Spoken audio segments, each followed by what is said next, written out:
Welcome back to the second episode of Bayonet Banter. This is take two because my mic was muted on take one. But today I am joined by 2D Charles. Charles. How many hours do you have on the game? About 3,300 hours in Holdfast.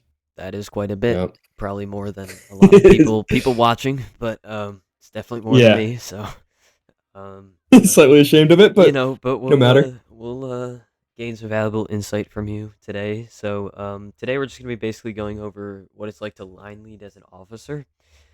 Um, well, now you already know what the questions are going to be because we already did this. But here we go. So, my first question is, when did you start getting into line leading?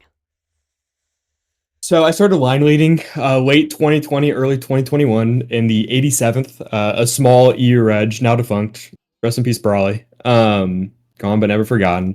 And just kind of leading small, roughly 7-man lines on EU events. Um, and yeah, so that's kind of where I started. Very humble beginnings. Yeah. Like we all started. I feel like we all started at the same start. It's not like you just lead. Oh, I'm just gonna get thrown into a 30-man line and just like fend for yourself. Right. So maybe in the 44th, Right. but other than that. My second question is, what tips do you have for new line leaders? Yeah. So first and foremost, just trial and error, trying new things and seeing if they work or not. That's kind of the biggest, way to improve quickly. Also understanding game mechanics, so how certain classes work, especially the officer class, and the tools that they have, like charge buff and maybe the sergeant speed buff. And then probably most importantly is finding someone you enjoy following under as a line leader, and kind of incorporating their style into your own and their own tactics. Yeah, for sure. I agree 100%. I mean, even today, I still make mistakes, and you probably do too. I mean, probably a lot Yep. less than me, but Uh, so It's all yeah, about taking risks. especially now because it's out on console, so there's a lot more Hmm.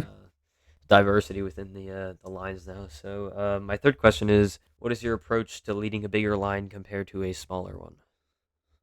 Yeah. So obviously, with a lot smaller of a line, you're going to be more maneuverable. You're going to have a lot more options in what you can do.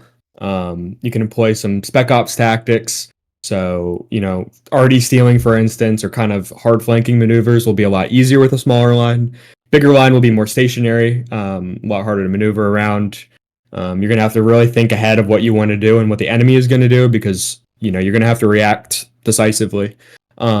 And then also you're going to want a reliable second, someone to manage the line and making sure that, the line's not blobbing up, they can form up efficiently, and everything just kind of keeps running smoothly. Yeah, absolutely. I think it definitely varies per line. I mean, with a smaller line, you can do a lot more, but with a bigger one, you definitely have to be the forefront of the team and kind of take more risks. I feel like. Yeah. But yeah, my final question is, what steps do you take in game to lead efficiently?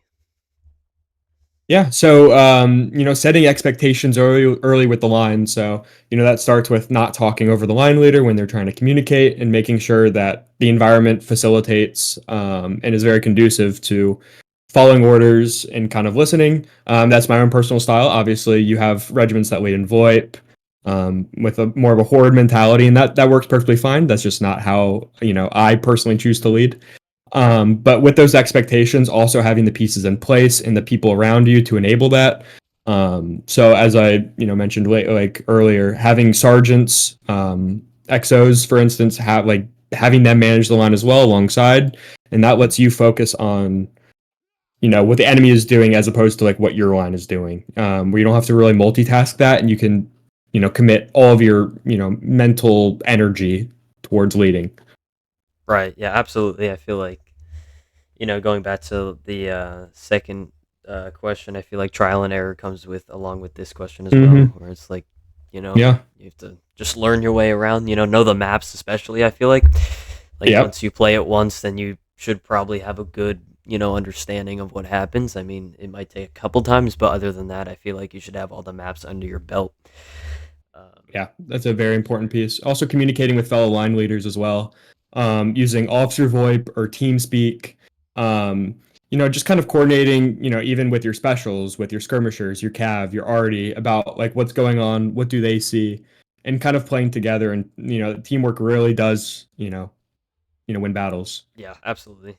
That's it for today's episode, guys. I really hope you enjoyed it. Charles, if you want to shout out the 2B Reg and all that. So Yes, sir.